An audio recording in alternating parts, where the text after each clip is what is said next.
According to his doctor, the late King of Pop fell in love with the 12-year-old daughter of Oliver.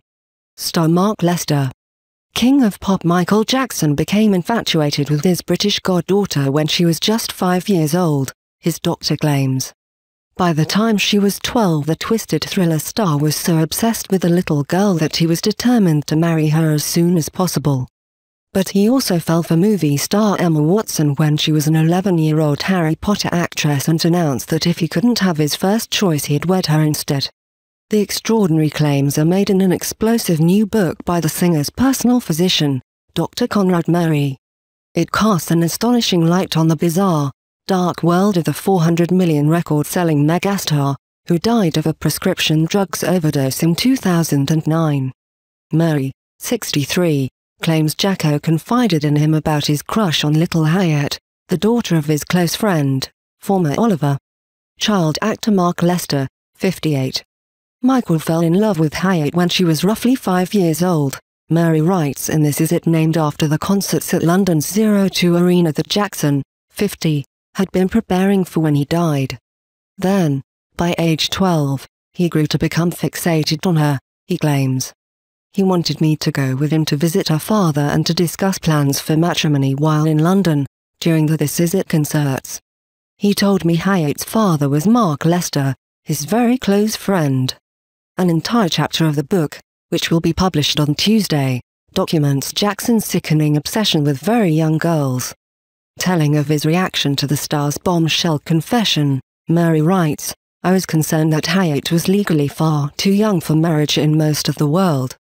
When I asked Michael how old she was, he said he was not sure, but thought she could be about 12 years old. I remembered saying to him, in Trinidad and Tobago I'm familiar with some prearranged marriages, especially in the Hindu faith, but I don't think it's allowed for ages that young. It would be something to carefully scour for the legality of marriage to a minor. I was sure it was statutory rape in America and England." He said he plans to have someone review the legality and ramifications of marrying someone as young as Hyatt when he arrived in London.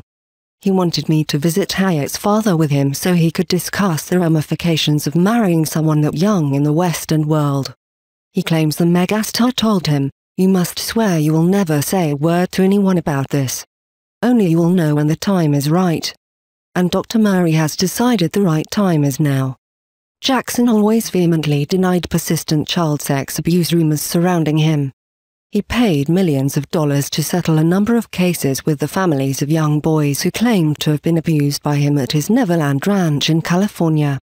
In 2005 he faced allegations in court, but a jury acquitted him of each of 14 counts. Jubilant fans released a white dove for each of the 14 verdicts. But the rumors have never gone away. Murray claims Jackson confided his yearnings for little girls after admitting he had never been intimate with his second wife Debbie Rowe. "It was then that he told me that he intended to marry someone named Hyatt, a blonde on whom he had a terrible crush," Murray says. "I was startled to later learn that the tall, ultra-thin Hyatt was a 13-year-old girl on whom Michael was fixated." Rowe gave birth to Jackson's older two children, Michael Jr., 19, and Paris, 18, after getting pregnant by artificial insemination. Younger son Blanket, 14, was born by an unknown surrogate mother. Jackson also talked to the doctor about his hopes of having more children. Murray writes, "He told me that he intended to do further artificial insemination." Jackson asked to meet child actor turned osteopath Mark Lester because he had loved his performance as innocent orphan Oliver in the film. The two bonded over their shared experience as child stars. Jackson rose from lead singer in family band the Jackson 5 to pop legend. His album Thriller was the best seller of all time. And hits like Off the Wall, Bad and Dangerous helped win him 13 Grammys. But Mark's showbiz career never again captured the success of Oliver. The two men became close friends and the singer agreed to become Hyatt's godfather. The Lesters often traveled to the United States as guests of the star.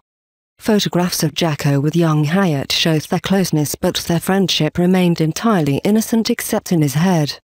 In an interview after Jackson's death, Lester revealed how the singer had offered to invite her on stage at his first This Is It concert.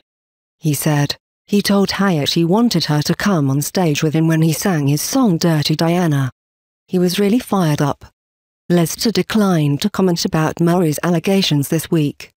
Murray said Jackson, who is worth £600 million and expected to make an estimated £250 million on the 0-2 run, wanted to lavish his fortune on Hyatt, the unsuspecting object of his twisted love. The Doctor writes in his book, Michael felt the time was now since he would amass sizable wealth with his concerts, tours, and movie production, and would therefore be able to provide a very comfortable life for his bride. In a further extraordinary claim about Jackson's bizarre world, Murray says the Billie Jean singer had a cardboard cutout of actress Emma Watson in his £60,000 a month rented home in Los Angeles. Jackson first spotted Emma, now 26, playing child witch Hermione in the Harry Potter films and quickly became infatuated. Murray says, Michael told me he was almost as consumed with British actress Emma Watson. He had fallen in love with her when she was in her first Harry Potter film in 2001, when she was just 11. Emma was his second choice for a bride if things did not work out with Hyatt. Jackson even told Murray he wanted to make his home in London after his planned shows in the capital, which the frail star was never able to perform. The incredible plans he was hearing left the Doctor questioning Jackson's motives. This was the closest Michael ever came to answering my own unasked questions about the pedophilia allegations that had haunted him for years, he writes. I never challenged Michael. That is because I instinctively knew that when it came to very sensitive subjects, Michael could as quickly shut down, as he had been forthright. But one thing was clear, the way Michael spoke about the young girls was not an innocent crush, but an unrequited love. Murray and Jackson first met in 2006 in Las Vegas, when the star enlisted his services to treat one of his 3 children for a minor illness. Dr. Murray had set up a private practice in Sin City after previously working as Associate Director of a Cardiology Fellowship Program at Sharp Memorial Hospital, San Diego. The pair quickly hit it off, and Jackson would call on the doctor's services many times over the coming months. Before long the two became very close, says Murray. I was far more than Jackson's doctor, he recalls. I was also one of his closest friends and his only confidant. Eventually the star hired him on an exclusive basis as his personal physician in the run-up to his ill-fated 2009 run of 50 concerts in London. Jackson insisted Murray should be paid £120,000 a month, although the tour's promoter AEG later claimed there was never a formal contract between themselves and the Doctor. Jackson died from a lethal dose of the anesthetic propofol.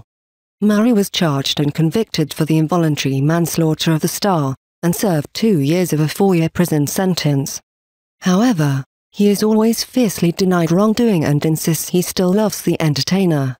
Many of the late star's fans will now consider his decision to release his extraordinary memoirs a betrayal, but the medic insists he has Jackson's blessing to tell the story of his final years. He explains, I have decided that the time has come to reveal in this book the untold story of what really happened to Michael Jackson. This book is the last chapter of Jackson's life, told as no one else even knows it.